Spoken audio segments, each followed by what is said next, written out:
The pre-release has happened. What did I get? What are we gonna pull in our prize pack? Let's find out right here.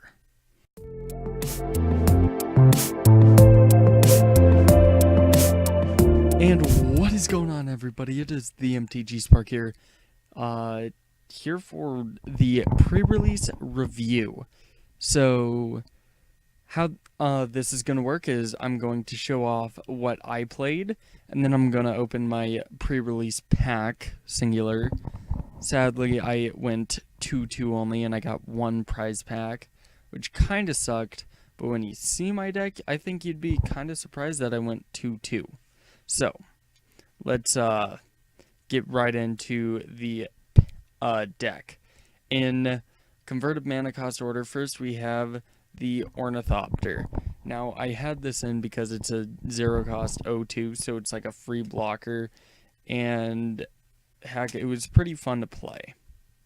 Next up, we had the Revolt trigger, the Unbridled Growth. So pretty much you make a mana tap for any kind of color, and you can sack it to draw a card and trigger Revolt, which that card was pretty great, if I do say so myself.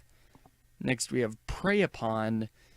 Pretty much if I had a big creature, I could kill it, or kill another creature that my opponent had.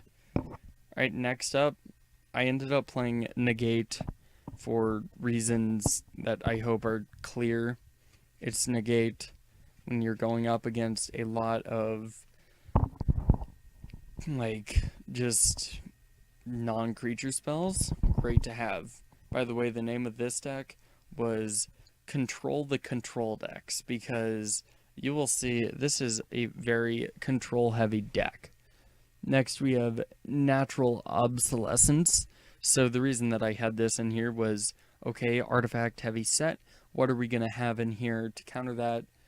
Okay, we're going to play the Natural Obsolescence.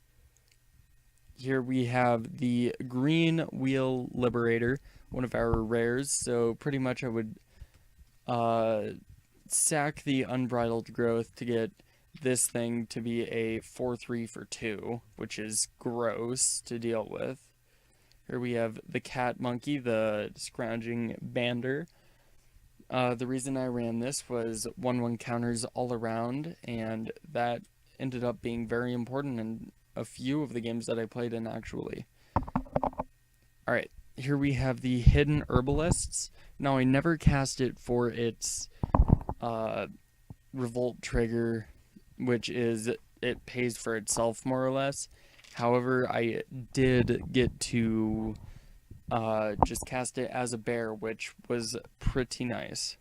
Here we have the Kujar Seed Sculptor. I ended up putting a 1/1 counter on some really important stuff in my deck, so that was pretty good. Here we have Ice Over. So they don't get to untap a creature. That came in handy. That actually saved me a game later on in the pre-release night. Here we have the Aviary Mechanic. Revolt trigger. You get to cast it as a bear and then maybe, I don't know, blink something.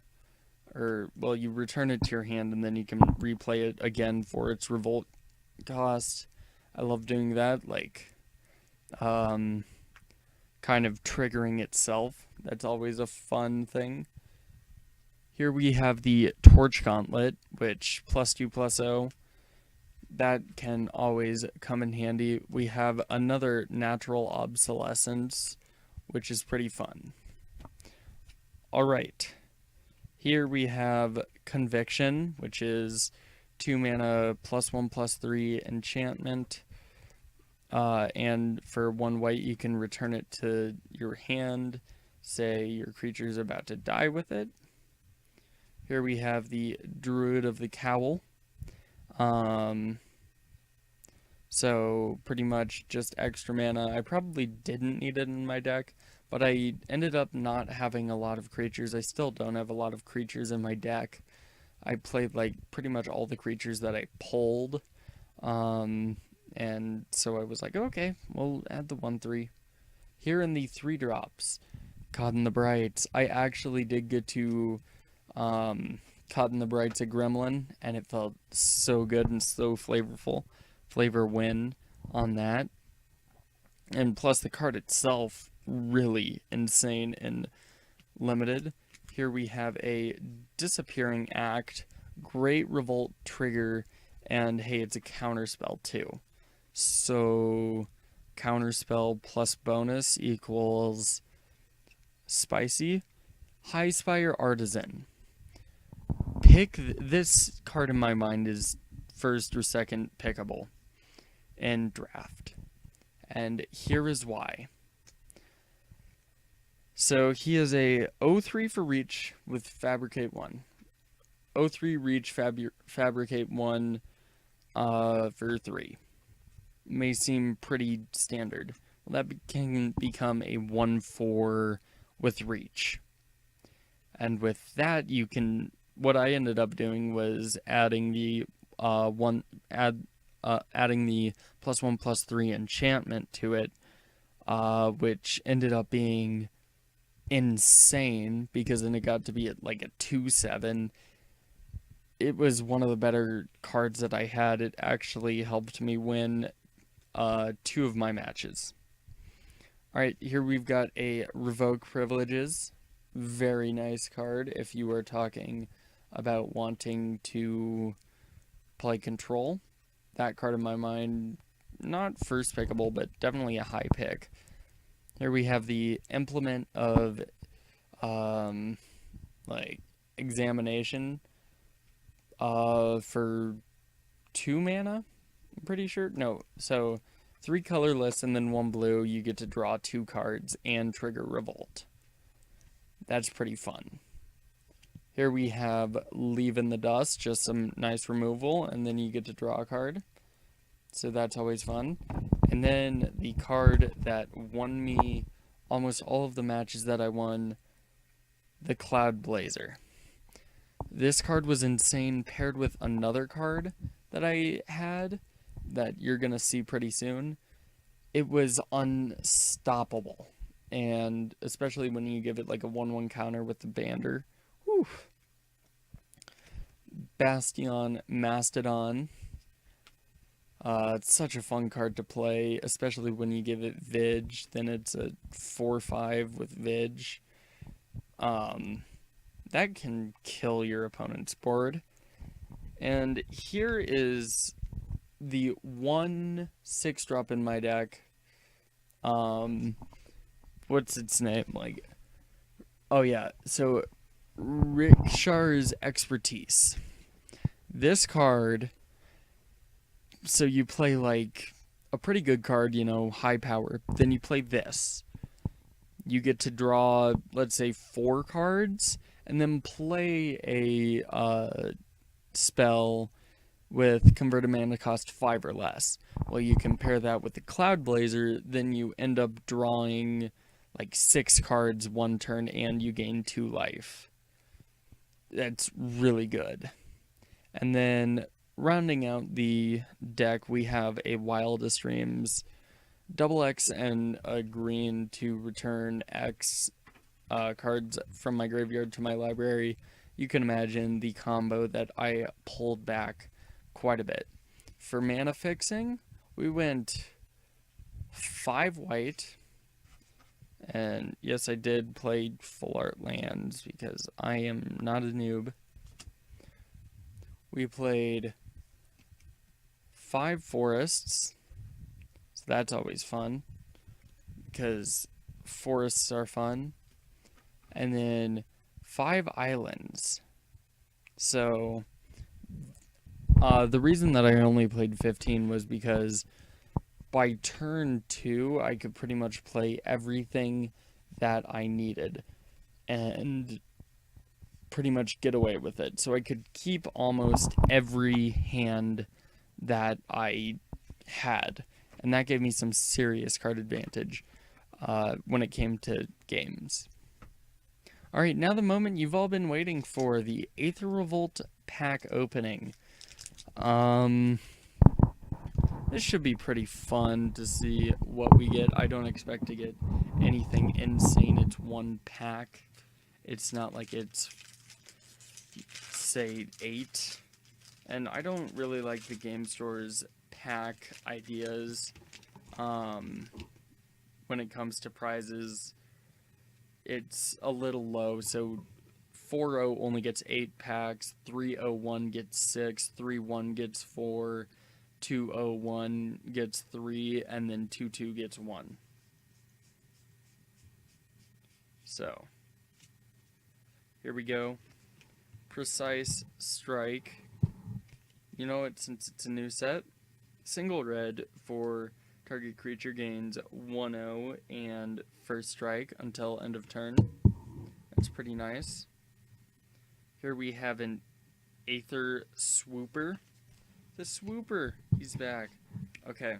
1 in a blue for a 1/2 with flying. When it enters the battlefield, 2 energy. When it attacks, you may pay 2. If you do, you may pay 2 energy. If you do, create a servo. So that's pretty fun. Alright, hey, I like this card. Alley Evasion. For a single white, you get to choose one. Either target creature you control gets +1/+2 until end of turn, or you get to return a creature I control to its owner's hand, so good revolt trigger. Here we have the Daring Demolition. For 2 black, you get to destroy target creature or vehicle. I find that pretty useful. Here we go. Prey upon, single green. Target creature you control fights target creature you don't control. That's pretty good. Here we have a Defiant Salvager. For 2 and a black, you get to sack it or sack an artifact or a creature to put a 1/1 counter on it, and you can only activate that at a time that you could cast a sorcery. Here we have the Implement of Ferocity. That was an okay card that I saw. I played against it once. It wasn't that hard to deal with. For 1, you can then, when it's on the field, pay a green and sack it, put a 1/1 counter on a creature, and when it's put into the graveyard, you get to draw a card. Those are the 3 best words of Magic. Draw a card. Here we have the Countless Gears Renegade. 1 in a white for a bear with Revolt. And if Revolt is triggered, when it enters the battlefield, if a permanent you controlled left the battlefield this turn, create a 1/1 colorless servo token. So that's always pretty fun. Here we have the Implement of Malice for 2, and then once it's on the field, a black and sack it. Target player discards a card, and then you can activate that only at a time that you can cast a sorcery. And when it's put into the graveyard, draw a card. Fun, revolt, and draw. Alright, now we have the Reservoir Walker. I don't like this card at all. For 5, you get a 3/3, and when it enters the battlefield, you gain 3 life and get 3 energy. Okay, that's so-so. Here we have the Life Crafter's Gift. With this, 3 and a green, put a 1/1 counter on target creature, then put a 1/1 counter on each creature you control with a 1/1 counter on it. So pretty much you get a 1/1 counter, and then you put another one on that, and say you have another creature with the 1/1 counter on it. Boom, that gets a 1/1 counter. So makes creatures bigger. Here we have the Ridge Scale Tusker. That's always fun. 3 double green. When it enters the battlefield, you may put a 1/1 counter on each other creature you control. I don't see why you wouldn't. Here we have Tezzeret's Touch. That's a pretty good card. So with it, you enchant an artifact. Sorry, it's 1 blue-black. Enchant an artifact, and enchanted artifact is a creature with base power and toughness 5/5. In addition to other types, when it's put into a graveyard, return that card to its owner's hand. So, that's so-so. Or no, sorry, that's not so-so, that's really good. And our rare, Yahini's Expertise. So, that's an okay card.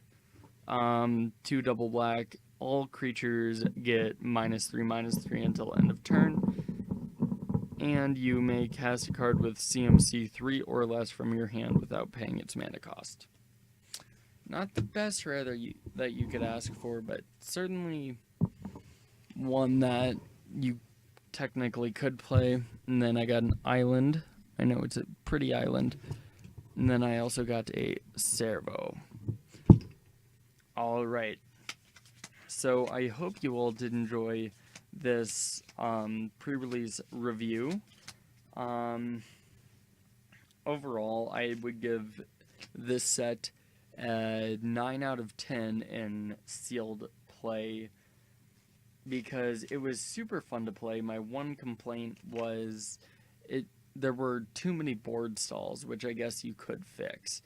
And, you know, I was kind of playing control the control decks, so that's a thing.